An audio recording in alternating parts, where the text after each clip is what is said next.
तो सीधी शिक्षा हमारे साथ जैसे कि हम लोग देख रहे हैं क्लास 10 मैथमेटिक्स का हम लोग आगे देखते हैं। इससे पहले प्रीवियस वीडियो लेक्चर हम लोगों ने इस चीज़ को क्लियर कर चुके थे। अब इसका आगे को हम लोग यहाँ से क्लियर करते हैं भाई, ठीक है। तो इस कंटेंट के हिसाब से हमारे पास जो रेडियस के बेस पे होता है इस चीज़ को हम लोग यहाँ से फाइंड आउट करते हैं। तो इसको हम लोग यहाँ से क्लियर करते हैं। तो आकृति 59 के बेस पे हम लोग इस चीज़ को देखते हैं कि वृत्त के केंद्र पे हमारे पास एक जीवा रहता है। तो जीवा और वृत्त के त्रिज्या, वृत्त के क्षेत्रफल के बेस पे हम लोग ये सारे चीज़ को क्या करते हैं, यहाँ से क्लियर करते हुए चले जाते हैं, ठीक है। तो इस कंटेंट के हिसाब से हमारे पास क्या क्या चीज़ आता है इस चीज़ को हम लोग यहाँ से जानते हैं भाई, ठीक है। तो जैसे कि आप लोग जानते हैं कि यदि कोई वृत्त की त्रिज्या, वृत्त की क्षेत्रफल, वृत्त की परिधि या वृत्त का व्यास से जो रिलेटेड होता है उस कंटेंट के हिसाब से हमारे पास क्या क्या आता है इस चीज़ को हम लोग यहाँ से क्लियर करते हैं भाई, ठीक है। तो जैसे कि आप लोग इस चीज़ को तो बेसिकली जान ही रहे होंगे कि यदि अगर हम लोग इस चीज़ को देखते हैं कि वृत्त के त्रिज्या के बेस पे क्या होता है, वृत्त के व्यास के बेस पे क्या होता है, वृत्त का क्षेत्रफल क्या होता है, इस चीज़ को हम लोग यहाँ से जानते हैं। तो इस कंटेंट के हिसाब से भी जब हम लोग इस चीज़ को सॉल्व करते हुए नजर आते हैं तो यहाँ से भी हम लोग इस चीज़ को क्लियर कर सकते हैं। क्लियर, तो चलिए इस कंटेंट के हिसाब से हम लोग इस चीज़ को देखते हैं। क्लियर, तो चलिए आगे का हमारा कंटेंट क्या बोल रहा है इस चीज़ को हम लोग यहाँ से सॉल्व करते हैं। जिस तरीके से वृत्त की त्रिज्या r होती है, वृत्त का व्यास 2r होता है, वृत्त की परिधि 2πr होता है, वृत्त का क्षेत्रफल πr स्क्वायर होता है, वृत्त का क्षेत्रफल πr स्क्वायर होता है, ठीक है। तो जैसे कि मैं यहाँ पर बता रहा था कि वृत्त का क्षेत्रफल यहाँ से देखो, वृत्त का क्षेत्रफल क्या होता है πr स्क्वायर, और वृत्त का परिधि क्या होता है भाई, वृत्त की परिधि क्या होती है 2πr, और वृत्त का क्षेत्रफल πr स्क्वायर, वृत्त की परिधि 2πr और वृत्त का व्यास 2r होता है। तो इस कंटेंट के हिसाब से हम लोग इस चीज़ को सॉल्व करते हैं तो हमारे पास क्या क्या चीज़ आता है इस चीज़ को हम लोग यहाँ से देखते हैं, ठीक है। तो वृत्त का व्यास के बेस पे देखते हैं और वृत्त का क्षेत्रफल के बेस पे देखते हैं। तो वृत्त का क्षेत्रफल πr स्क्वायर, वृत्त की परिधि 2πr, वृत्त का व्यास 2r और वृत्त का त्रिज्या r, वृत्त की त्रिज्या होती है आप लोगों की r। तो ये हो जाएगा वृत्त का त्रिज्या आप लोगों के पास क्या हो जाएगा, r हो जाएगा, ठीक है। तो इस कंटेंट के हिसाब से हम लोग इस चीज़ को देखेंगे। तो क्षेत्रफल के दृष्टि से रहेगा πr स्क्वायर लेना और त्रिज्या रहेगा तो r ले लेना, ठीक है। और परिधि रहेगा तो 2πr लेके चलना और व्यास रहेगा तो 2r लेके चलना, ठीक है। लेकिन बहुत लोग यहाँ पर कंफ्यूज हो जाते हैं कि भाई कि 2πr के बेसिस पे 2r का किस तरीके से इंक्लूड होता है, यहाँ से कन्फ्यूजन होता है, यहाँ से फिर मार्क्स कटना स्टार्ट हो जाता है। मैथमेटिक्स में क्या होता है कि अगर आप एक स्टेप भी मिस करते हैं तो वहाँ से पूरा आप लोगों का स्टेप क्या हो जाता है, मिस हो जाता है। इसलिए आप लोगों को इस चीज़ को ध्यान देना है कि किस तरीके से क्वेश्चन आएगा तो आप लोगों को किस तरीके से सॉल्व करना है, चाहे वह वृत्त का क्षेत्रफल से रिलेटेड हो या वृत्त की परिधि से रिलेटेड हो या वृत्त का व्यास से रिलेटेड हो या वृत्त की त्रिज्या से रिलेटेड हो। तो चलिए इस कंटेंट के हिसाब से हम लोग ये सारी चीज़ को 1 बाय 1 करके सॉल्व करते हुए चले जाते हैं, ठीक है। तो जैसे कि वृत्त का क्षेत्रफल πr स्क्वायर, वृत्त की क्षेत्रफल πr स्क्वायर, वृत्त की परिधि 2πr, वृत्त का व्यास 2r के बेसिस पे होता है, वृत्त की त्रिज्या r के बेसिस पे होता है। तो ये सारे क्वेश्चन को हम लोग क्या करते हैं, क्लियर करते हुए चले जाते हैं, ठीक है। तो वृत्त का क्षेत्रफल πr स्क्वायर के बेसिस होता है, वृत्त की परिधि 2πr के बेसिस होता है, वृत्त का व्यास 2r के बेसिस होता है, वृत्त की त्रिज्या r के बेसिस पे होता है। ये सारे कंटेंट के हिसाब से हम लोग इस चीज़ को 1 बाय 1 करके सॉल्व करते चले जाते हैं, ठीक है। तो πr स्क्वायर के बेसिस पे जैसे रहेगा तो इसका आप लोग करोगे तो 2πr के बेसिस के अनुसार आ जाएगा आप लोगों के पास जब भी देखते हैं तो क्लियर।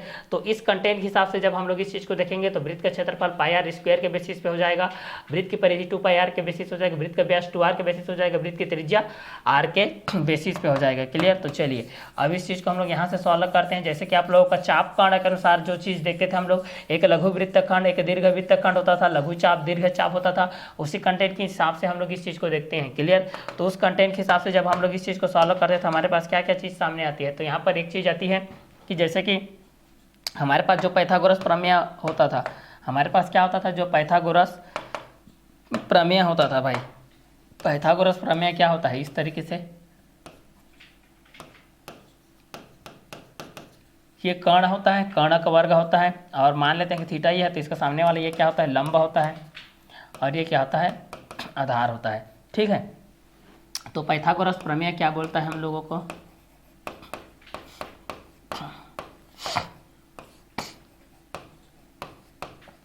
पाइथागोरस प्रमेय,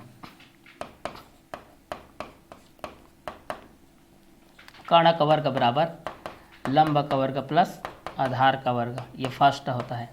और दूसरा क्या होता है, अगर यहाँ से हम लोग निकालना चाहेंगे, दूसरा अगर हम लोग यहाँ से क्या निकालना चाहेंगे, लंब निकालना चाहेंगे तो यहाँ से कितना हो जाएगा, लंब का वर्ग बराबर हमारे पास क्या हो जाएगा, अगर निकालना चाहेंगे तो लंब का वर्ग बराबर कर्ण का वर्ग माइनस आधार का वर्ग।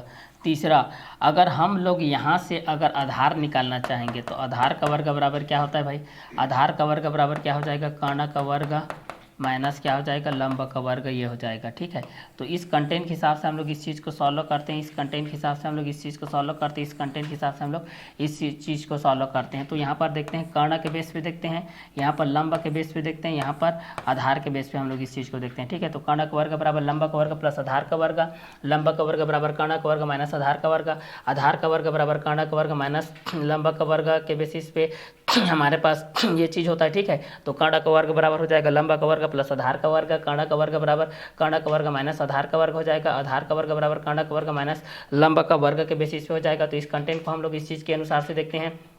तो कर्ण का वर्ग बराबर हो जाएगा लंब का वर्ग प्लस आधार का वर्ग, लंब का वर्ग बराबर कर्ण का वर्ग माइनस आधार का वर्ग, आधार का वर्ग बराबर कर्ण का वर्ग माइनस लंब का वर्ग के बेसिस हो जाएगा। अगर आपको लंब और आधार पता है तो कर्ण निकाल सकते हैं, अगर कर्ण और आधार पता है तो लंब निकाल सकते हैं, कर्ण और लंब पता है तो आधार निकाल सकते हैं। बस आपको यहाँ पर एक चीज़ की ध्यान रखने की, एक प्लस के बेस होता है तो एक माइनस के बेस होता है।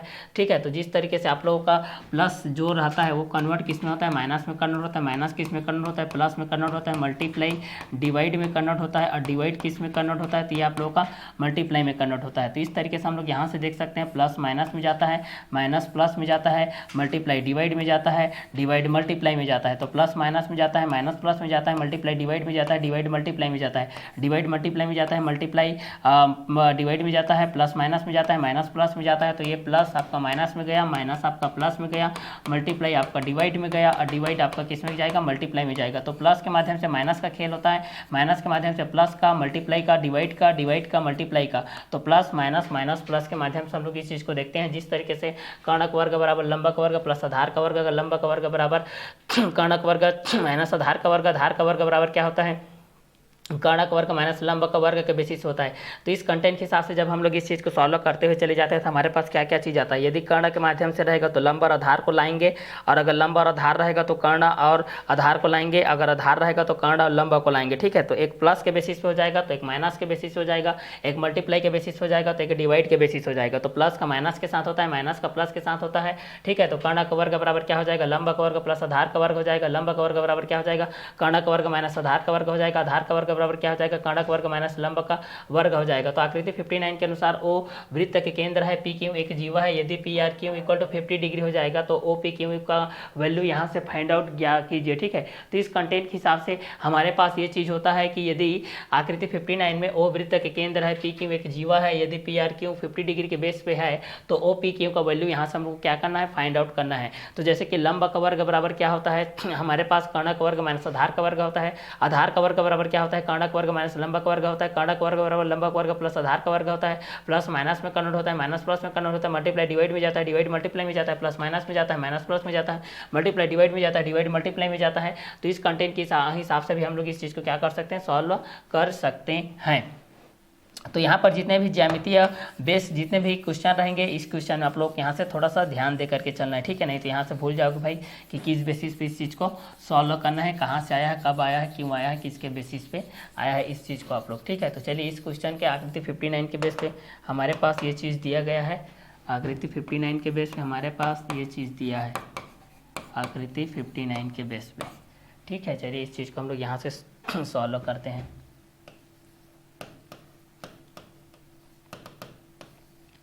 यहाँ से सॉल्व करते हैं, हमारे पास दिया है पी क्यू एक जीवा है, दिया है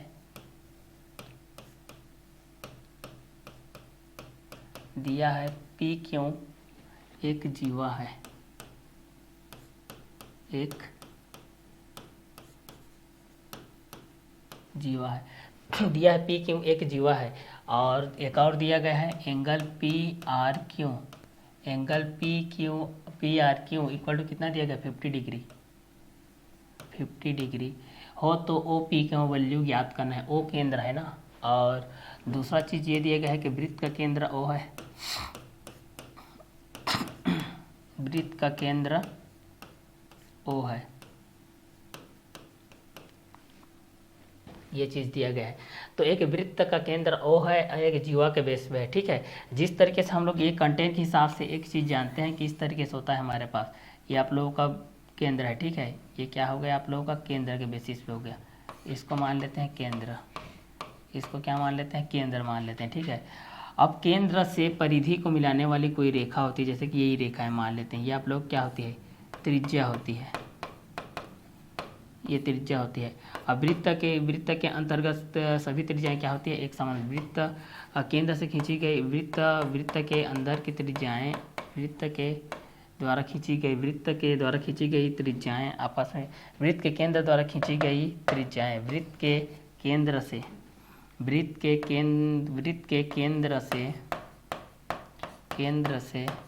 खींची गई त्रिज्याएं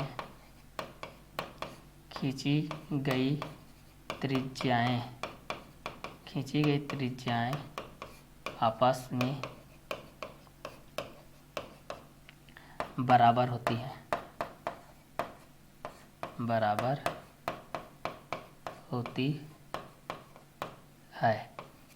क्लियर, ये आप लोग बराबर होती है। तो दिया है पी क्यू एक जीवा है जिसमें P R Q equal to 50 degree, जहाँ पर वृत्त का केंद्र ओ है, क्या है, ओ है। तो यहाँ पर पी क्यू एक जीवा है जहाँ पर P R Q equal to 50 degree दिया गया है, जहाँ पर P R Q equal to कितना दिया गया है, 50 डिग्री दिया गया है, जहाँ पर वृत्त का केंद्र ओ है।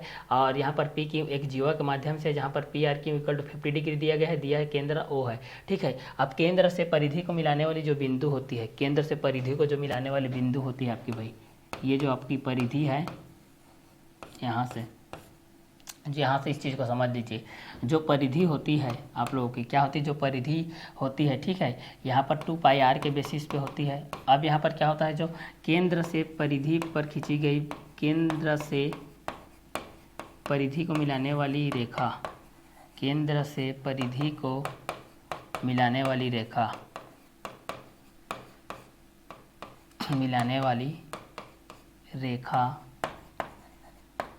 रेखा त्रिज्या कहलाती है,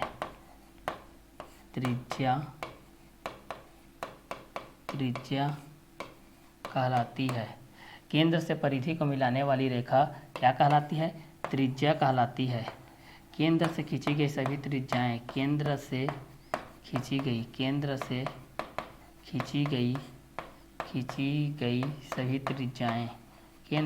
गई सभी त्रिज्याएं आपस में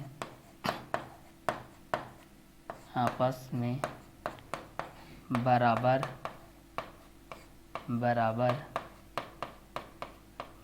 होती है। तीसरा, केंद्र से परिधि को मिलाने वाली रेखा त्रिज्या कहलाती है। केंद्र से परिधि को मिलाने वाली रेखा क्या कहलाती है, त्रिज्या कहलाती है। केंद्र से परिधि को मिलाने वाली रेखा क्या कहलाती है, त्रिज्या कहलाती है। केंद्र से खींची गई सभी त्रिज्याएं आपस में क्या होती है, बराबर होती है। केंद्र से खींची गई सभी त्रिज्याएं आपस में क्या होती है, बराबर होती है। वृत्त के केंद्र से खींची गई त्रिज्याएं आपस में बराबर होती है। केंद्र से परिधि को मिलाने वाली रेखा त्रिज्या कहलाती है। केंद्र से खींची गई सभी त्रिज्याएं आपस में क्या होती है, बराबर होती है। यहाँ पर एक चीज़ दिया गया है कि पी क्यू एक जीवा है दिया गया है, ठीक है। परिधि के किन्हीं दो बिंदुओं को मिलाने वाली रेखा, परिधि पर स्थित किन्हीं दो बिंदुओं को मिलाने वाली रेखा क्या कहलाती है, जीवा कहलाती है। यहाँ पर भी बिंदु लोग दिए आप लोग को जीवा कहलाएगा, यहाँ बिंदु लोग दिए जीवा हो जाएगा। इस बिंदु से यहाँ तक ये आपका जीवा हो जाएगा, यहाँ लोग तो ये भी आप लोगों का जीवा हो जाएगा। इस तरीके से जीवा हो जाएगा ये भी, ठीक है। लेकिन जो जीवा वृत्त के केंद्र से होकर के गुजरेगी, उसको हम लोग बोलते हैं वृत्त का व्यास।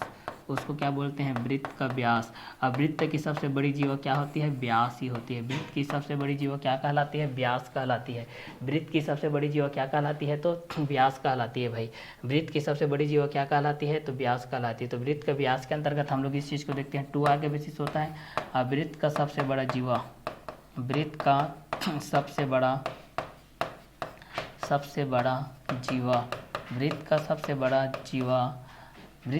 बड़ा जीवा व्यास कहलाता है। व्यास कहलाता है। वृत्त का सबसे बड़ा जीवा क्या कहलाता है, व्यास कहलाता है। तो त्रिज्या r के बेसिस पे हम लोग इस चीज़ को देखते हैं, किसके बेसिस पे देखते हैं, त्रिज्या r के बेसिस पे देखते हैं। और व्यास होता है 2r के बेसिस पे, त्रिज्या r के बेसिस होता है, व्यास 2r के बेसिस पे होता है।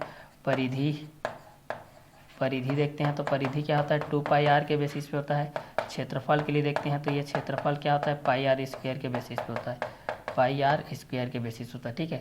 तो त्रिज्या r, व्यास 2r, परिधि 2 पाई r, क्षेत्रफल पाई r स्क्वायर। तो त्रिज्या क्या होता है भाई r, व्यास 2r होता है, परिधि 2πr होता है, क्षेत्रफल πr²।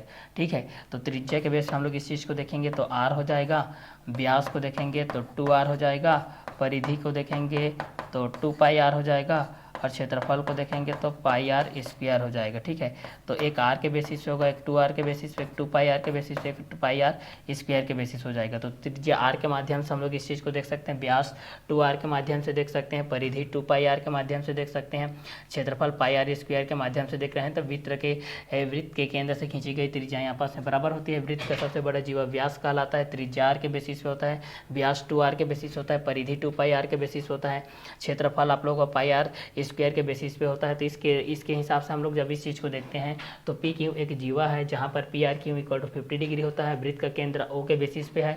परिधि के बेस से हम लोग इस चीज़ को देखते हैं तो केंद्र से परिधि को मिलाने वाली रेखा त्रिज्या कहलाती है। केंद्र से खींची गई सभी त्रिज्याएं आपस में बराबर होती है। केंद्र से खींची गई सभी त्रिज्याएं आपस में क्या होती है, बराबर होती है। तो त्रिज्याओं के माध्यम से भी आप लोग इस चीज़ को क्या कर सकते हैं, जान सकते हैं भाई। जिस तरीके से वृत्त का व्यास आप लोगों का 2r के बेस होता है, वृत्त का त्रिज्या r के बेस होता है, त्रिज्या का 2 गुना व्यास होता है, व्यास का आधा त्रिज्या होता है। ठीक है, अगर उसमें अटैचमेंट पाई के बेस में होता है 2πr, वृत्त की परिधि के बेस होता है, वृत्त का क्षेत्रफल πr² के बेसिस पे हमारे पास होता है। ठीक है, चलिए अभी इस कंटेंट के हिसाब से हम लोग इस चीज़ को देखते हैं जो वृत्त के अंतर्गत हमारे पास सारे त्रिज्याएं जो आती है उस चीज़ को हम लोग देखते हैं। उस कंटेंट के हिसाब से हमारे पास जो चीज़ होती है उस कंटेंट के मुताबिक हम लोग उस चीज़ को देखते हैं। तो उस कंटेंट के बेसिस पे हमारे पास देखते हैं, तो उस कंटेंट के हिसाब से हमारे पास जो देखते हैं उस कंटेंट के मुताबिक हम लोग इस चीज़ को क्लियर कर सकते हैं। PQ एक जीवा है जहाँ पर PRQ इक्वल टू 50 डिग्री होता है, जहाँ पर वृत्त का केंद्र O है। आकृति 59 में O वृत्त के केंद्र से रिलेटेड है जो कि PQ एक जीवा के माध्यम से। यदि PRQ इक्वल टू 50 डिग्री हो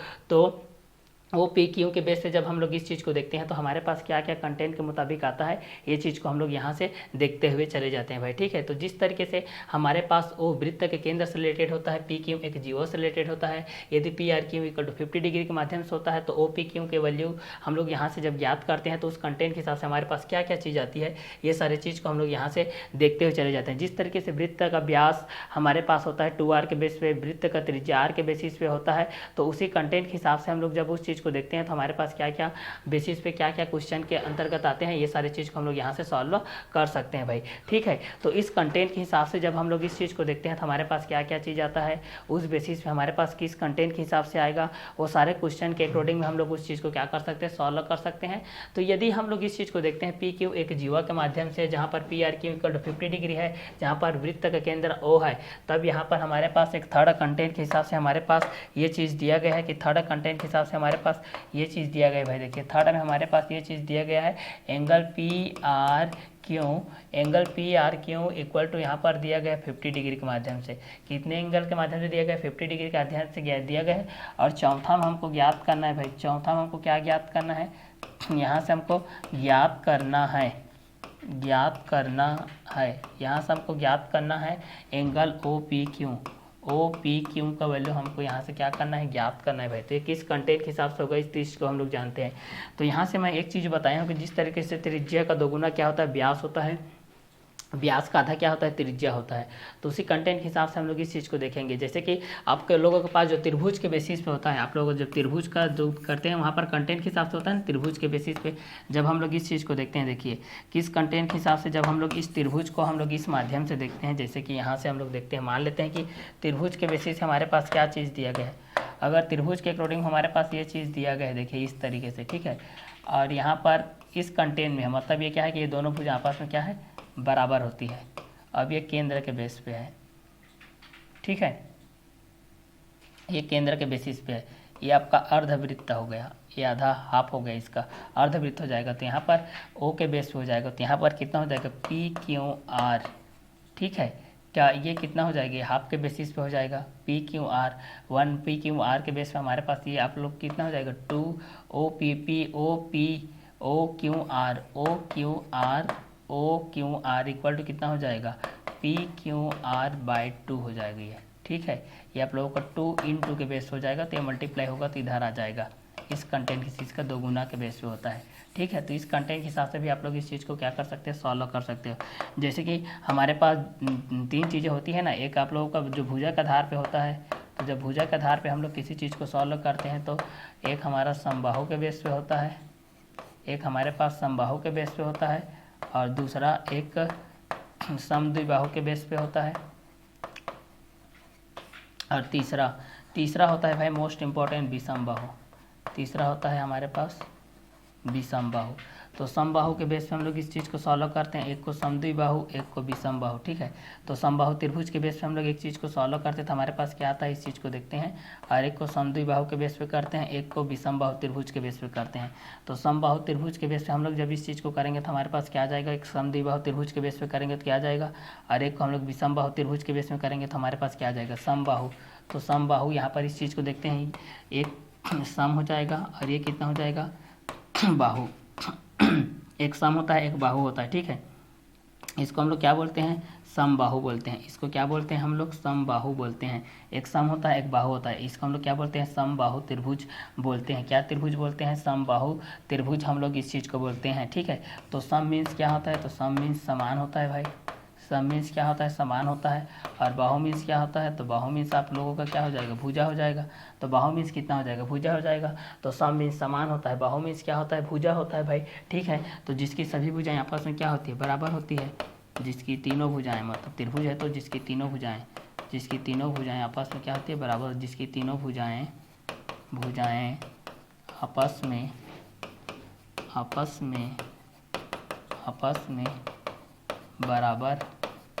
बराबर होती है, ठीक है।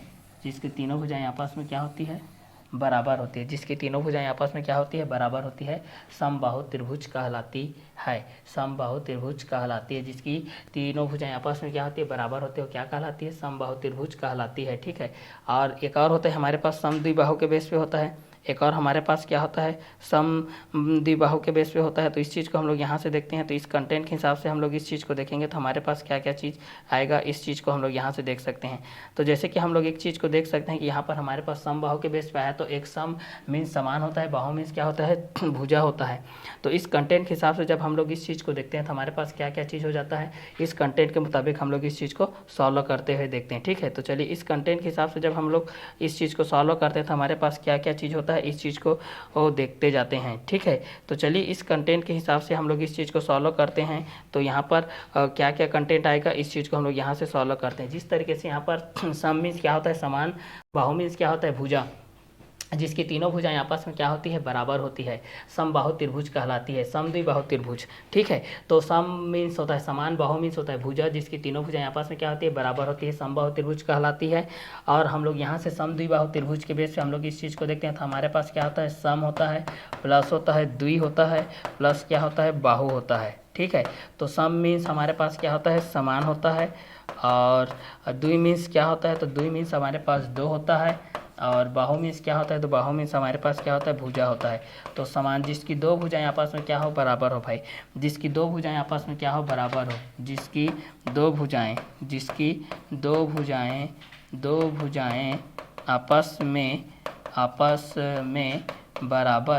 बराबर हो। जिसकी दो भुजाएं आपस में क्या हो, बराबर हो, ठीक है। तो जिसकी दो भुजाएं आपस में बराबर हो, उस कंटेंट के हिसाब से हम लोग इस चीज़ को देखते हैं तो हमारे पास क्या होता है, इस कंटेंट के हिसाब से हम लोग इस चीज़ को देख सकते हैं, ठीक है। तो चलिए, जिसकी दो भुजाएं आपस में बराबर हो तो उस चीज़ को हम लोग क्या करते हैं, समद्विबाहु त्रिभुज बोलते हैं। तो सम मीन्स क्या होता है, समान, बाहु मीन्स क्या होता है, भुजा। तो जिसकी तीनों भुजाएं आपस में बराबर होती है वो समबाहु त्रिभुज के बेस में कहलाती है। समद्विबाहु के बेस पे हम लोग देखते हैं तो सम मीन्स क्या होता है, समान, और द्वि मीन्स क्या होता है, दो, बाहु मीन्स क्या होता है, भुजा। जिसकी दो भुजाएं आपस में क्या होती है, बराबर होती है, ठीक है। तो एक सम के बेस से होता है जिसको हम लोग समान बोलते हैं, और एक को बाहु के बेस होता है जिसको हम लोग भुजा बोलते हैं। जिसकी तीनों भुजाएं आपस में क्या होती है, बराबर होती है, क्लियर। तो इस कंटेंट के हिसाब से हम लोग इस चीज़ को देखते हैं तो यहाँ से हमारे पास क्या क्या चीज़ आता है, इस चीज़ को हम लोग यहाँ से क्लियर करते हुए चलते हैं, ठीक है। तो सम मीन्स समान, बाहु मीन्स भुजा। जिसकी तीनों भुजाएं आपस में बराबर होती है, समबाहु त्रिभुज कहलाती है। समद्विबाहु के बेस पे देखते हैं तो एक सम मीन्स क्या होता है, समान होता है, द्वि मीन्स क्या होता है, दो होता है, बाहु मीन्स क्या होता है, तो भुजा होता है, ठीक है। तो जिसकी दो भुजाएं आपस में बराबर होती है वह क्या कहलाती है, समद्विबाहु त्रिभुज कहलाती है। अब विषम बाहु त्रिभुज के बेस पे हम लोग इस चीज़ को देखते हैं तो विषम बाहु के बेस पे हमारे पास क्या क्या चीज़ आता है, इस चीज़ को देखते हैं। तो ये आप लोगों का विषम प्लस बाहु से मिल करके बना है। ये आपका विषम प्लस किससे मिल करके बना है, बाहु से मिल करके बना है।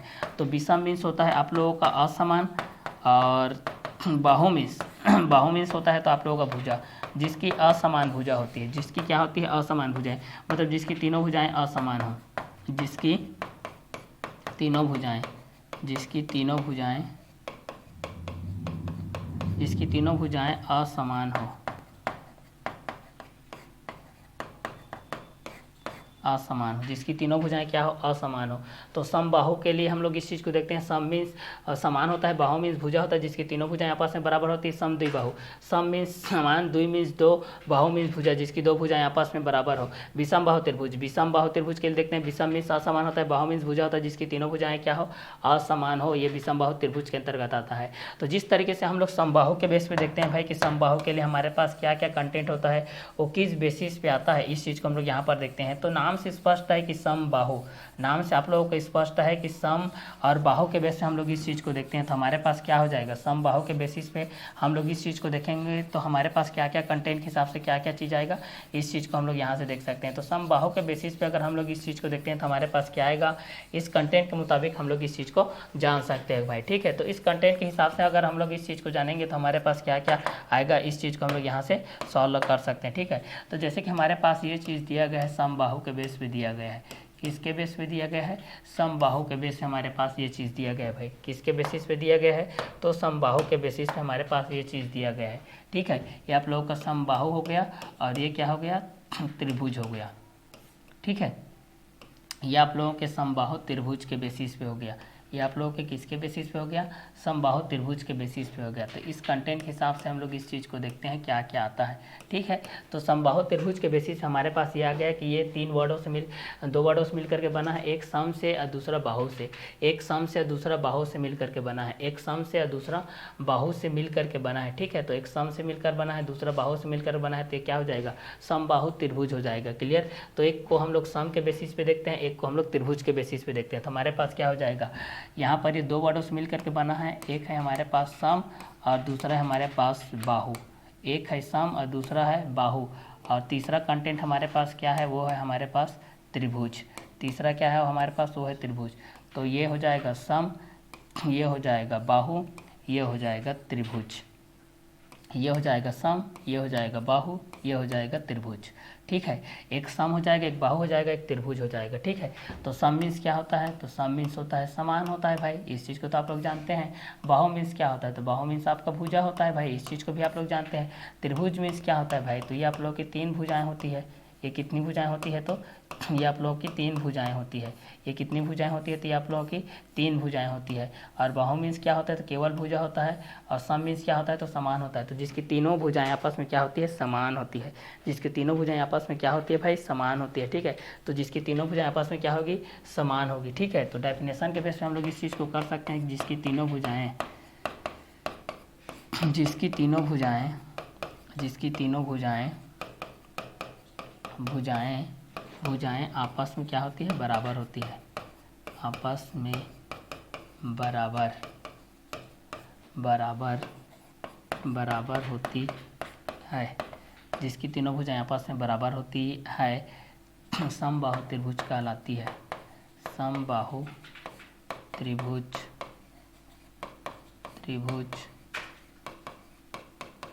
कहलाती है। जिसकी तीनों भुजाएं आपस में बराबर होती क्या कहलाती, समद्विबाहु त्रिभुज कहलाती, समबाहु त्रिभुज कहलाती है। समबाहु त्रिभुज में प्रत्येक कोण, समबाहु त्रिभुज में समबाहु त्रिभुज में प्रत्येक कोण, समबाहु त्रिभुज में प्रत्येक कोण 60 अंश के होते हैं, 60 अंश के होते हैं। दूसरा चीज़ देखते हैं भाई, समबाहु त्रिभुज में प्रत्येक कोण 60 अंश के होते हैं। समबाहु त्रिभुज की सभी भुजाएं आपस में बराबर होती है। समबाहु त्रिभुज की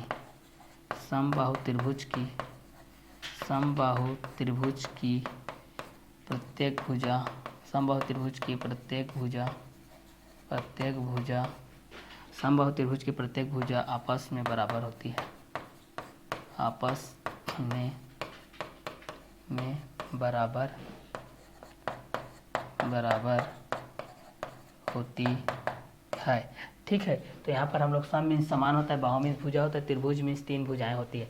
सम मीन्स क्या होता है, समान होता है, बाहु मीन्स क्या होता है, भुजा होता है, त्रिभुज मीन्स क्या होता है, तीन भुजाएं होती है, जिसकी तीनों भुजाएं आपस में क्या होती है, बराबर होती है, जिसकी तीनों भुजाएं आपस में क्या होती है, बराबर होती है। उस कंटेंट के हिसाब से हम लोग इस चीज़ को देख सकते हैं। क्लियर। तो जिसकी तीनों भुजाएं आपस में क्या होती है, बराबर होती है, क्या कहलाती है, सम बाहु त्रिभुज कहलाती है। सम मीन्स समान होता है, बाहु मीन्स क्या होता है, यहाँ पर बाहु मीन्स होता है भुजा, और त्रिभुज मीन्स क्या होता है, तीन भुजा होता है। ठीक है। तो इस कंटेंट के हिसाब से आप लोग इस चीज़ को सॉल्व कर सकते हैं। क्लियर। तो यहाँ पर आप लोग इस चीज़ को जान रहे हैं कि भाई कि अगर इस कंटेंट के हिसाब से हम लोग इस चीज़ को सॉल्व करते हैं तो हमारे पास क्या क्या आता है और किस किस बेसिस पे आता है, इस चीज़ को आप लोग यहाँ से सॉल्व कर सकते हैं। तो समबाहु त्रिभुज के बेसिस पे अगर हम लोग इस चीज़ को देखते हैं, सम मीन्स समान, बाहु मीन्स भुजा, त्रिभुज मीन्स तीन भुजाएं, तो जिसकी तीनों भुजाएं आपस में बराबर होती है समबाहु त्रिभुज कहलाती है। समबाहु त्रिभुज की तीनों भुजाएं आपस में क्या होती है, तो समबाहु त्रिभुज की तीनों भुजाएं आपस में क्या होती है, तो और बराबर होती है। समबाहु त्रिभुज में प्रत्येक कोण कितने अंश के होते हैं, तो समबाहु त्रिभुज में प्रत्येक कोण 60 अंश के होते हैं। किस त्रिभुज में प्रत्येक कोण 60 अंश के होते हैं, तो समबाहु त्रिभुज में प्रत्येक कोण 60 अंश के होते हैं। समबाहु त्रिभुज में प्रत्येक कोण कितने अंश के होते हैं, तो समबाहु त्रिभुज में प्रत्येक कोण 60 अंश के होते हैं। समबाहु त्रिभुज के प्रत्येक भुज आपस में क्या होती है, तो समबाहु त्रिभुज के प्रत्येक भुज आपस में बराबर होती है। समबाहु त्रिभुज के प्रत्येक भुज आपस में क्या होती है, तो समबाहु त्रिभुज के प्रत्येक भुज आपस में बराबर होती है। त्रिभुज जिसके समबाहु त्रिभुज में प्रत्येक कोण कितने अंश के होते हैं, तो 60 अंश के होते हैं, जिसकी तीनों भुजाएं आपस में बराबर होती है, क्या कहलाती है, समबाहु त्रिभुज कहलाती है। समबाहु त्रिभुज सम मीन्स क्या होता है, समान होता है, बाहु मीन्स क्या होता है, भुजा होता है, त्रिभुज मीन्स क्या होता है, तीन भुजा होती है, जिसकी तीनों भुजाएं आपस में बराबर होती है, क्या कहलाती है, समबाहु त्रिभुज कहलाती है। समबाहु त्रिभुज में प्रत्येक कोण कितने अंश के होते हैं, तो 60 अंश के होते हैं। समबाहु त्रिभुज के प्रत्येक कोण प्रत्येक भुज आपस में क्या होती है, तो बराबर होती है। समबाहु त्रिभुज में प्रत्येक कोण कितने अंश के होती है, तो 60 अंश की होती है, और समबाहु त्रिभुज के प्रत्येक भुज आपस में क्या होती है, बराबर होती है, जिसकी तीनों भुजाएं आपस में बराबर होती है, क्या कहलाती है, समबाहु त्रिभुज कहलाती है। सम मीन्स समान, बाहु मीन्स भुजा, त्रिभुज मीन्स तीन भुजाएं। अब यहाँ से हम लोग इस चीज़ को यहाँ से देख सकते हैं कि इस तरीके से आपके पास ये त्रिभुज के माध्यम से है, ये फर्स्ट है, सेकंड है, ये थर्ड है, ये तीनों के बेसिस पे आपके पास देखिए तीनों है। अगर एक 5 सेंटीमीटर का है तो दूसरा वाला भी 5 सेंटीमीटर का रहेगा, तीसरा वाला भी 5 सेंटीमीटर का रहेगा। अगर एक 10 सेंटीमीटर का है तो दूसरा वाला भी 10 सेंटीमीटर का, तीसरा वाला भी 10 सेंटीमीटर का। एक 20 सेंटीमीटर का है तो वो भी आगे वाला भी 20 सेंटीमीटर का रहेगा, उसका सामने वाला भी 20 सेंटीमीटर का रहेगा, इस तरीके से। ठीक है। तो एक 10-10 सेंटीमीटर के बेस होता है, एक 20-20 सेंटीमीटर के बेस होता है, तो उसी कंटेंट के हिसाब से हम लोग इस चीज़ को देखते जाते हैं। ठीक है। तो सम मीन्स समान, बाहु मीन्स भुजा, त्रिभुज मीन्स तीन भुजाएं, जिसकी तीनों भुजाएं आपस में क्या होती है, बराबर होती है, समबाहु त्रिभुज कहलाती है। समबाहु त्रिभुज में प्रत्येक कोण 60 अंश के होते हैं। समबाहु त्रिभुज के प्रत्येक भुज आपस में बराबर होती है, जिसकी तीनों भुजाएं आपस में बराबर होती है, क्या कहलाती है, समबाहु त्रिभुज कहलाती है। समबाहु त्रिभुज में प्रत्येक कोण कितने अंश के होते हैं, तो 60 अंश के होते हैं। समबाहु त्रिभुज के प्रत्येक भुज आपस में क्या होती है, तो बराबर होती है, जिसकी तीनों भुजाएं आपस में बराबर होती है, क्या कहलाती है, समबाहु त्रिभुज कहलाती है। समबाहु त्रिभुज में प्रत्येक कोण 60 अंश के होते हैं। समबाहु त्रिभुज के प्रत्येक भुज आपस में बराबर होती है, जिसकी तीनों भुजाएं आपस में बराबर होती है, समबाहु त्रिभुज कहलाती है। समबाहु त्रिभुज में प्रत्येक कोण 60 अंश के होते हैं। समबाहु त्रिभुज के प्रत्येक भुज आपस में बराबर होती है। सम मीन्स समान, बाहु मीन्स भुजा, त्रिभुज मीन्स तीन भुजाएं। समबाहु त्रिभुज सम मीन्स समान, बाहु मीन्स भुजा, त्रिभुज मीन्स तीन भुजाएं, जिसकी तीनों भुजाएं आपस में क्या होती है, बराबर होती है, समबाहु त्रिभुज कहलाती है। समबाहु त्रिभुज में प्रत्येक कोण 60 अंश के होते हैं। समबाहु त्रिभुज के प्रत्येक भुजा आपस में बराबर होती है। तो सम मीन्स होता है समान, बाहु मीन्स होता है भुजा, त्रिभुज मीन्स होता है तीन भुजाएं, जिसकी तीनों भुजाएं आपस में क्या होती है, बराबर होती है, समबाहु त्रिभुज कहलाती है। समबाहु त्रिभुज में प्रत्येक कोण 60 अंश के होते हैं। समबाहु त्रिभुज के प्रत्येक भुजा आपस में क्या होती है, बराबर होती है, तो जिसकी तीनों भुजाएं आपस में बराबर होती है, क्या कहलाती है, समबाहु त्रिभुज कहलाती है। समबाहु त्रिभुज में प्रत्येक कोण कितने अंश के होते हैं, तो 60 अंश के होते हैं। समबाहु त्रिभुज के प्रत्येक भुज आपस में क्या होती है, तो बराबर होती है, तो समबाहु त्रिभुज के प्रत्येक भुज आपस में क्या होती है, बराबर होती है। समबाहु त्रिभुज में प्रत्येक कोण कितने अंश के होते हैं, तो 60 अंश के होते हैं, जिसकी तीनों भुजाएं आपस में बराबर होती है, क्या कहलाती है, समबाहु त्रिभुज कहलाती है। सम मीन्स समान होता है, समान किस, सम मीन्स समान, तो बाहु मीन्स भुजा, त्रिभुज मीन्स तीन भुजाएं, जिसकी तीनों भुजाएं आपस में क्या हो, बराबर हो। मीन्स अगर हम लोग यहाँ पर नाम डिनोट कर दे तो ये ए हो जाएगा, ये बी हो जाएगा, ये सी हो जाएगा। तो यहाँ से हम लोग ये चीज़ कर सकते हैं कि ए बी भुजा इक्वल टू हो जाएगा बी सी भुजा इक्वल टू हो जाएगा ए सी भुजा। यहाँ पर ये तीनों भुजाएं आपस में क्या हो जाएंगी, बराबर हो जाएंगी। यहाँ पर ये तीनों भुजाएं आपस में क्या हो जाएंगी, बराबर हो जाएंगी। तो सम मीन्स होता है समान, बाहु मीन्स होता है भुजा, त्रिभुज मीन्स होता है तीन भुजा। सम मीन्स क्या होता है, समान होता है, बाहु मीन्स क्या होता है, भुजा होता है, त्रिभुज मीन्स क्या होता है, तीन भुजा होता है, और जिसकी तीनों भुजाएं आपस में क्या होती है, बराबर होती है, वह क्या कहलाती है, समबाहु त्रिभुज कहलाती है। समबाहु त्रिभुज में प्रत्येक कोण कितने अंश के होते हैं, तो 60 अंश के होते हैं। समबाहु त्रिभुज के प्रत्येक भुज आपस में क्या होती है, बराबर होती है। जैसे कि यहाँ पर हम लोग ए बी इक्वल टू क्या हो जाएगा, बी सी हो जाएगा, और बी सी इक्वल टू क्या हो जाएगा, ए सी हो जाएगा। अगर इसको अल्टरनेट हम लोग बोलेंगे तो ए सी इक्वल टू क्या हो जाएगा, बी सी हो जाएगा, और बी सी इक्वल टू क्या हो जाएगा, ए बी हो जाएगा। तो ए बी इक्वल टू क्या हो जाएगा, बी सी हो जाएगा, बी सी इक्वल टू क्या हो जाएगा, ए सी हो जाएगा, ए सी इक्वल टू क्या हो जाएगा, बी सी हो जाएगा, बी सी इक्वल टू क्या हो जाएगा, ए बी हो जाएगा। तो इस कंटेंट के हिसाब से अगर हम लोग इस चीज़ को सॉल्व करते चले जाते हैं तो हमारे पास क्या क्या चीज़ जाता है। अगर AB के बेस में देखते हैं तो BC आता है, और BC के बेस में देखते हैं तो AC आता है। अगर AC के बेस में देखते हैं तो BC आता है, और BC के बेस में देखते हैं तो AC आ जाएगा, और AB के बेस में देखेंगे तो BC आ जाएगा, BC के बेस में देखेंगे तो AC आ जाएगा।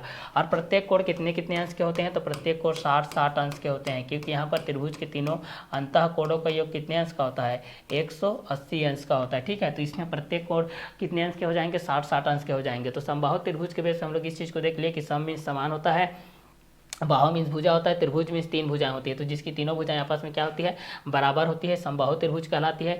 समबाहु त्रिभुज में प्रत्येक कोण 60 अंश के होते हैं। समबाहु त्रिभुज के प्रत्येक भुजा आपस में बराबर होती है।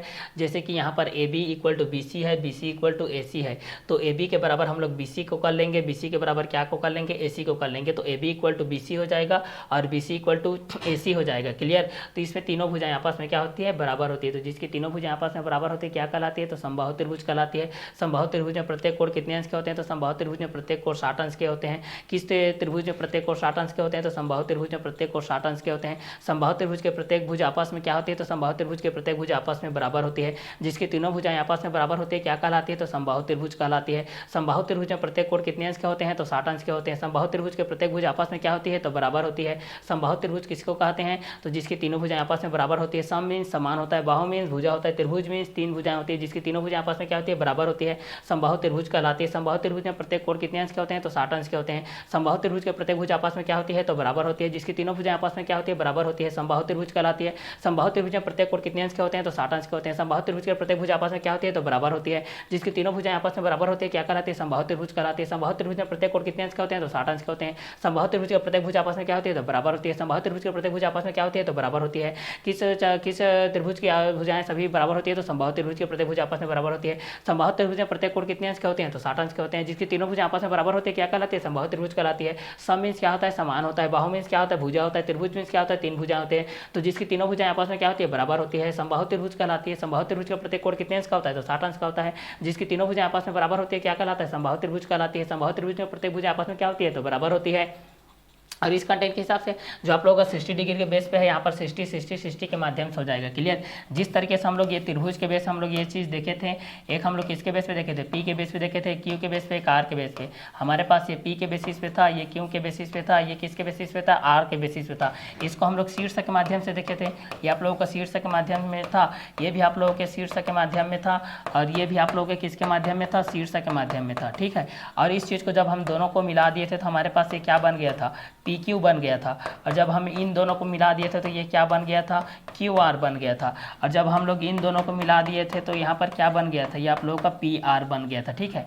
तो जिस तरीके से शीर्षों के माध्यम से बना था उसी प्रकार भुजाओं के माध्यम से भी बनता है। ठीक है। और कोणों के माध्यम से भी हमारे पास बनता है। ठीक है। तो यहाँ पर P हो जाएगा, ये Q हो जाएगा, ये R हो जाएगा। ठीक है। तो दो भुजाओं के बीच का क्षैतिज झुकाव, दो भुजाओं के बीच का क्षैतिज झुकाव, दो भुजाओं के बीच के क्षैतिज झुकाव क्या कहलाता है, कोण कहलाता है। तो दोनों भुजाओं के बीच का क्षैतिज झुकाव, ये भुजा दोनों के बीच का क्षैतिज झुकाव ये कोण कहलाएगा, ये भुजा और ये भुजा दोनों के बीच का क्षैतिज झुकाव कोण कहलाएगा। जैसे कि इस तरीके से है, आपके पास ये P वाला भाई साहब है, ये Q वाला, ये R वाला, तो PQ और QR का झुकाव कोण Q कहलाएगा।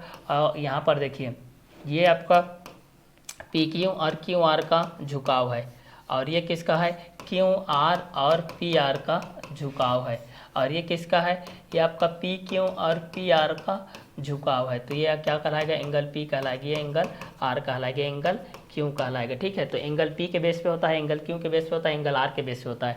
क्लियर। तो समबाहु त्रिभुज के प्रत्येक भुज आपस में क्या होती है, तो समबाहु त्रिभुज के प्रत्येक भुज आपस में बराबर होती है।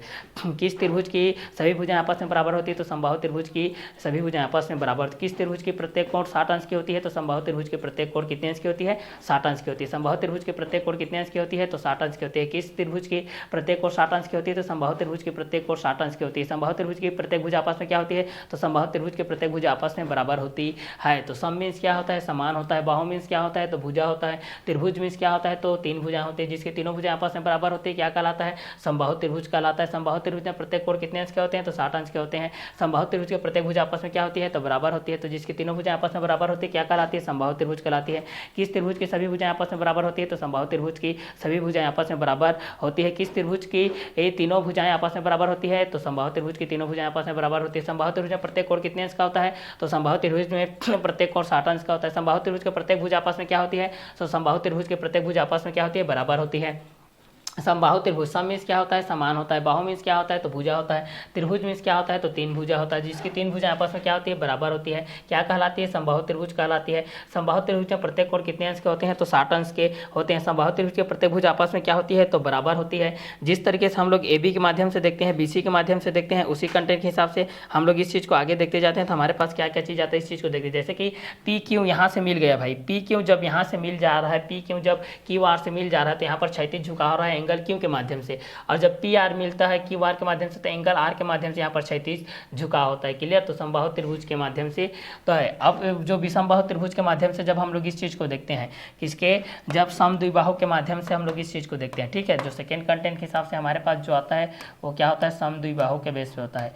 हमारे पास किसके बेस पे होता है, यह आप लोगों का समद्विबाहु त्रिभुज के बेस पे होता है। यह आप लोगों का समद्विबाहु त्रिभुज के बेसिस पे होता है। ये होता है आप लोगों का समद्विबाहु त्रिभुज के बेस पे होता है। ये होता है आप लोगों का समद्विबाहु त्रिभुज के बेसिस पे होता है। क्लियर, ये किसके बेसिस पे होता है, तो ये आप लोगों का समद्विबाहु त्रिभुज के बेसिस पे होता है। तो इस चीज़ को हम लोग यहाँ से देखते हैं। ठीक है, तो इस कंटेंट के हिसाब से हम लोग इस चीज़ को देखेंगे, तो हमारे पास क्या क्या कंटेंट के मुताबिक आएगा, इस चीज़ को हम लोग यहाँ से देखेंगे। तो ये आप लोगों का समद्विबाहु त्रिभुज के बेसिस पे आता है। तो हमारे पास क्या आएगा, इस चीज़ को देखेंगे। तीन वर्डों से मिल के बना है ये, सम से मिला है और द्वि से मिला है और बाहु से मिला है। त्रिभुज तो जुड़ेगा ही जुड़ेगा, क्योंकि यहाँ पर ये उसी के अंतर्गत आ रहा है। तो ये तीन वर्डों से मिलकर बना है, सम से मिला है, द्वि से मिला है और बाहु से मिला है। सम से मिला है, द्वि से मिला है और बाहु से मिला है। सम से मिला है, द्वि से मिला है और किससे मिला है, बाहु से मिला है। सम से मिला है, द्वि से मिला है और किससे मिला है, बाहु से मिला है। ठीक है, ये रामायण काल वाला बाहु नहीं है, ये भुजा वाला बाहु है। ठीक है, तो यहाँ पर सम मीन्स हम लोग इस चीज़ को देखते हैं। तो सम मीन्स क्या हो जाएगा, समान। सम मीन्स क्या हो जाएगा, तो ये आप लोगों का समान।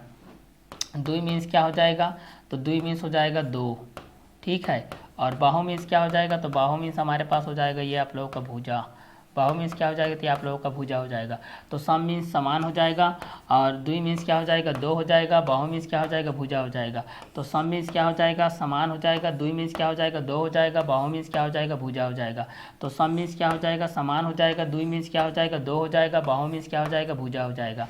तो जिसकी दो भुजाएं आपस में बराबर हो, जिसकी दो भुजाएं, यहाँ से लिखते हैं भाई, जिसकी दो भुजाएं, जिसकी दो भुजाएं आपस में क्या हो, बराबर हो। जिसकी दो भुजाएं आपस में बराबर हो, आपस में बराबर हो, जिसकी दो भुजाएं आपस में क्या हो, बराबर हो, समद्विबाहु त्रिभुज कहलाती है। समद्विबाहु त्रिभुज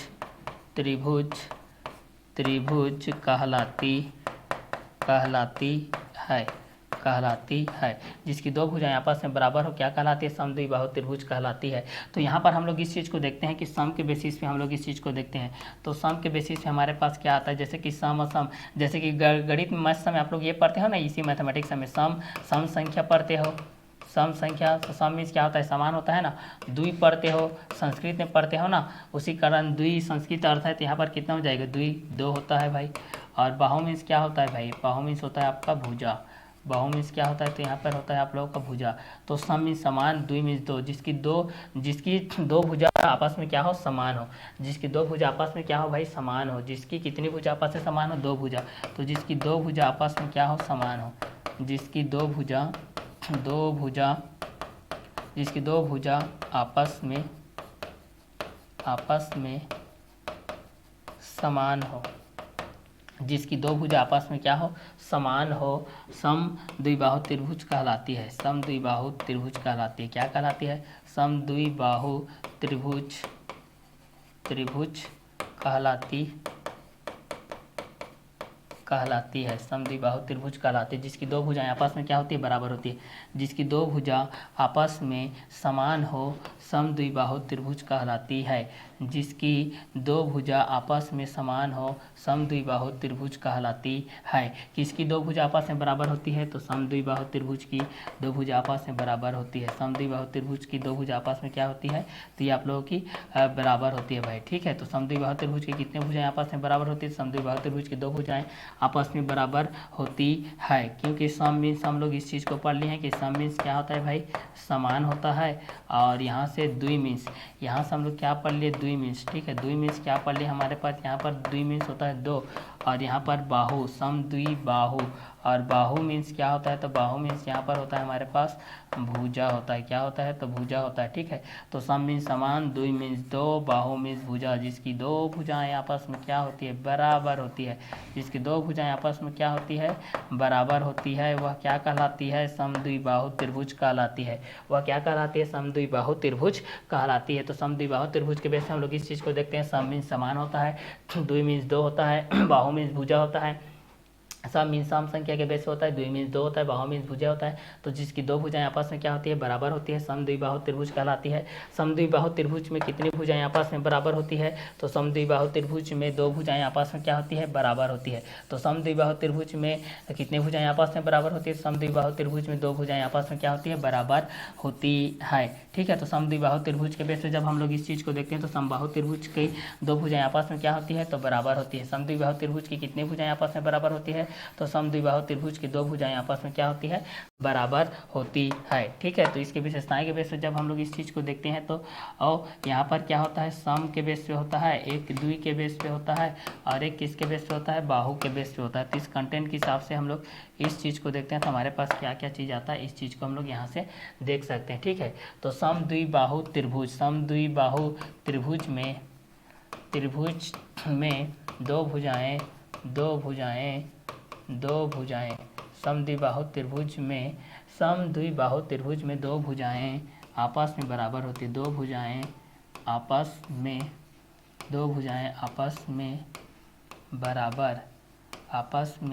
बराबर होती है। ठीक है, तो समद्विबाहु त्रिभुज में दो भुजाएं आपस में क्या होती है, बराबर होती है। जिसमें सम मीन्स क्या होता है, तो सम मीन्स होता है आप लोगों का समान होता है, और द्वि मीन्स क्या होता है, तो द्वि मीन्स आप लोगों का दो होता है, और बाहु मीन्स हम लोग इस चीज़ को देखते हैं। तो बाहु मीन्स हमारे पास क्या होता है, तो बाहु मीन्स हमारे पास भुजा होता है, जिसकी दो समान भुजा होता है। ठीक है, इस कंटेंट के हिसाब से हम लोग इस चीज़ को देखते हैं। क्लियर, तो समद्विबाहु त्रिभुज में दो भुजाएं आपस में क्या होती है, बराबर होती है।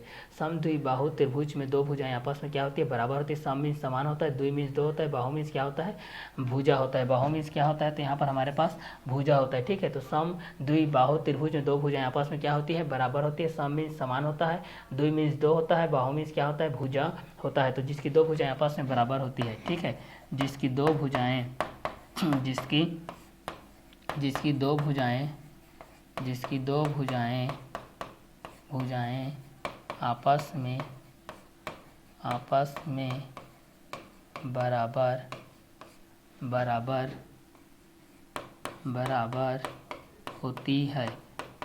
दो भुजाएं आपस में बराबर होती है, समद्विबाहु त्रिभुज कहलाती है।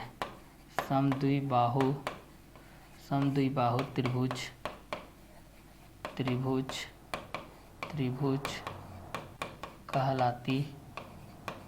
कहलाती है। ठीक है, समद्विबाहु त्रिभुज की दो भुजाएं आपस में बराबर होती है। ठीक है, समद्विबाहु त्रिभुज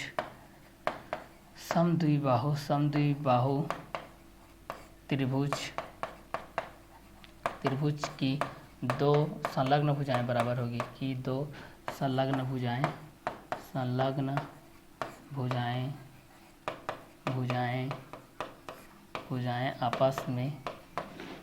आपस में बराबर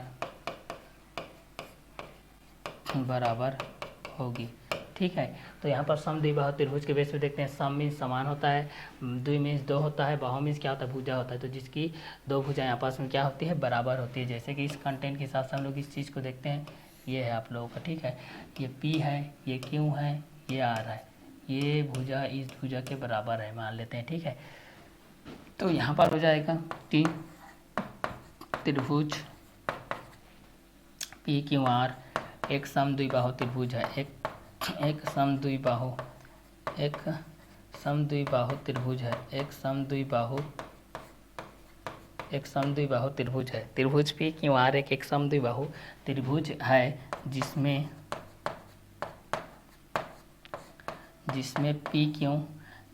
PQ इक्वल टू क्या होता है, जिसमें PQ इक्वल टू क्या हो जाएगा, PR हो जाएगा। ठीक है, ये दोनों आपस में क्या होंगे, बराबर होंगे, क्योंकि समद्विबाहु त्रिभुज में दो भुजाएं आपस में क्या होती है, बराबर होती है। सम मीन्स समान होता है, द्वि मीन्स दो होता है, बाहु मीन्स भुजा होता है, जिसकी दो भुजाएं आपस में बराबर होती है, समद्विबाहु त्रिभुज कहलाती है। समद्विबाहु त्रिभुज की दो संलग्न भुजाएं आपस में बराबर होती है। त्रिभुज पी क्यू आर एक समद्विबाहु त्रिभुज है, जिसमें P Q equal to Q R के बेसिस पे हो जाएगा। ठीक है, तो समद्विबाहु त्रिभुज किसको बोला जाता है, तो समद्विबाहु त्रिभुज जिसकी सम मीन्स होता है समान, द्वि मीन्स होता है दो, बाहु मीन्स होता है भुजा, जिसकी दो भुजाएं आपस में क्या होती है, बराबर होती है, समद्विबाहु त्रिभुज कहलाती है। तो आप लोगों को यहाँ पर क्वेश्चन में पूछा जाता है कि सम मीन्स क्या होता है, तो सम मीन्स समान होता है, द्वि मीन्स क्या होता है, तो दो होता है, बाहु मीन्स क्या होता है, तो भुजा होता है, तो जिसकी दो भुजाएं आपस में क्या होती है, बराबर होती है, समद्विबाहु त्रिभुज कहलाती है। और जिसकी दो भुजाएं आपस में बराबर होती है क्या कहलाती है, समद्विबाहु त्रिभुज कहलाती है। ठीक है, समद्विबाहु त्रिभुज की दो संलग्न भुजाएं आपस में क्या होती है, तो बराबर होती है। त्रिभुज पी क्यू आर एक समद्विबाहु त्रिभुज है। त्रिभुज पी क्यू आर एक समद्विबाहु त्रिभुज है, जिसमें P Q equal to P R होता है, जिसमें पी क्यू इक्वल टू क्या होता है, पी आर होता है। तो जिसकी दो भुजाएं आपस में बराबर होती है, समद्विबाहु त्रिभुज कहलाती है। समद्विबाहु त्रिभुज की दो संलग्न भुजाएं आपस में क्या होती है, बराबर होती है। त्रिभुज पी क्यू आर एक समद्विबाहु त्रिभुज है, जिसमें P Q equal to P R होता है। तो समद्विबाहु त्रिभुज जिसकी दो भुजाएं आपस में क्या होती है, बराबर होती है। सम मीन्स समान, द्वि मीन्स दो, बाहु मीन्स भुजा, तो त्रिभुज में दो भुजाएं आपस में क्या होती है, बराबर होती है। तो जिसकी दो भुजाएं आपस में बराबर होती है क्या कहलाती है, तो समद्विबाहु त्रिभुज कहलाती है। समद्विबाहु त्रिभुज की दो संलग्न भुजाएं आपस में क्या होती है, तो बराबर होती है। त्रिभुज पी क्यू आर एक में एक समद्विबाहु त्रिभुज है, जिसमें पी क्यू इक्वल टू क्या हो जाएगा, पी आर के बेसिस पे हमारे पास ये हो जाएगा। इस कंटेंट के हिसाब से हम लोग इस चीज़ को देखते हैं। तो त्रिभुज के माध्यम से हमारे पास कौन कौन सा चीज़ आता है, ये चीज़ को हम लोग यहाँ से देखते हैं। ठीक है, तो जिस तरीके से आप लोग ये चीज़ जानते हैं भाई कि सम मीन्स समान होता है, द्वि मीन्स दो होता है, बाहु मीन्स भुजा होता है, त्रिभुज मीन्स। इसके बाद विषम बाहु के लिए हम लोग जब देखते हैं तो इस डायग्राम के बेस पे आप लोग इस चीज़ को समझ सकते हैं, क्योंकि कई लोग डायग्राम में कन्फ्यूज रहते हैं भाई। क्योंकि अगर डायग्राम में इस तरीके से सिंबल दिया है और डायग्राम में इस तरीके से सिंबल दिया है और डायग्राम में इस तरीके से सिंबल दिया है, तब यहाँ से हमारे पास क्या क्या चीज़ आता है, इस चीज़ को हम लोग यहाँ से देखते हैं। ठीक है, तो ये फर्स्ट सेकंड थर्ड के बेस पे हम लोग इस चीज़ को देखते हैं। तो यहाँ से हमारे पास क्या क्या चीज़ आता है, इस चीज़ को देखते हैं। तो समद्विबाहु त्रिभुज के बेस से हम लोग इस चीज़ को देखते हैं। सम द्विबाहु के बेस से हम लोग इस चीज़ को देखते हैं। सम मीन्स समान, द्वि मीन्स दो, बाहु मीन्स भुजा, त्रिभुज मीन्स होता है तीन भुजा में दो भुजाएं आपस में क्या होती है, बराबर होती हैं।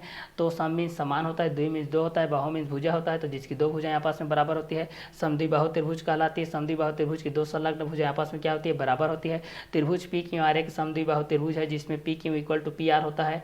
तो समद्विबाहु त्रिभुज के बेस पे हम लोग इस चीज़ को देखते हैं। ठीक है, तो सम मीन्स समान होता है, द्वि मीन्स दो होता है, बाहु मीन्स भुजा होता है, त्रिभुज मीन्स तीन भुजा होता है, जिसकी ठीक है दो भुजाएं आपस में क्या होती है, बराबर होती है, वो समद्विबाहु त्रिभुज कहलाती है। सम मीन्स समान, द्वि मीन्स दो, बाहु मीन्स क्या होता है, भुजा। तो समद्विबाहु त्रिभुज के बेस पे हम लोग इस चीज़ को देख सकते हैं कि समद्विबाहु त्रिभुज में दो भुजाएं आपस में बराबर होती है। सम मीन्स समान, द्वि मीन्स दो, बाहु मीन्स भुजा, जिसकी दो भुजाएं आपस में बराबर होती है, समद्विबाहु त्रिभुज कहलाती है। समद्विबाहु त्रिभुज की दो संलग्न भुजाएं आपस में क्या होती है, बराबर होती है। त्रिभुज पी क्यू आर एक समद्विबाहु त्रिभुज है, जिसमें पी क्यू इक्वल टू क्या होता है, पी आर के बेसिस पे होता है। ठीक है, अब इसका तीसरा कंटेंट को देखते हैं। वो होता है हमारे पास विषम बाहु त्रिभुज। तीसरा क्या होता है हमारे पास भाई, वो होता है आप लोगों का विषम बाहु त्रिभुज। ये होता है आप लोगों का विषम बाहु त्रिभुज के बेसिस पे होता है। ठीक है, तो विषम बाहु त्रिभुज के बेस हम लोग इस चीज़ को देखते हैं। तो ये क्या होता है, पहला ये विषम होता है, और दूसरा क्या होता है, बाहु होता है, और तीसरा क्या होता है, त्रिभुज होता है। तो विषम मीन्स क्या होता है, असमान होता है, और बाहु मीन्स क्या होता है, बाहु मीन्स क्या होता है, भुजा होता है। ठीक है, बाहु मीन्स क्या होता है, भुजा होता है। तो विषम मीन्स असमान होता है, बाहु मीन्स भुजा होता है, त्रिभुज मीन्स तीन भुजा होता है, जिसकी तीनों भुजाएं असमान हो, जिसकी तीनों भुजाएं असमान हो। ठीक है, जिसकी तीनों भुजाएं क्या हो, असमान हो, जिसको तीनों भुजाएं क्या हो, असमान हो, इस तरीके से। ठीक है, जैसे कि यहाँ पर P है, यहाँ पर Q है, यहाँ पर R है, तो P Q is not equal to Q R is not equal to, यहाँ पर क्या हो जाएगा, पी आर हो जाएगा, जिसकी तीनों भुजाएं आपस में क्या हो जाएगी, बराबर नहीं होगी। उसको हम लोग क्या बोलते हैं, विषम बाहु त्रिभुज बोलते हैं। विषम मीन्स असमान, बाहु मीन्स भुजा, त्रिभुज मीन्स क्या हो जाएगी, तीन भुजाएं हो जाएगी। ठीक है, तो विषम बाहु त्रिभुज के अंतर्गत हम लोग इस चीज़ को देखेंगे। विषम मीन्स असमान, बाहु मीन्स भुजा, त्रिभुज मीन्स तीन भुजा होती है। ठीक है, तो चलिए इसका आगे का कंटेंट को हम लोग नेक्स्ट वीडियो लेक्चर में देखते हैं। आज का क्लास को हम लोग यहीं ओवर करते हैं।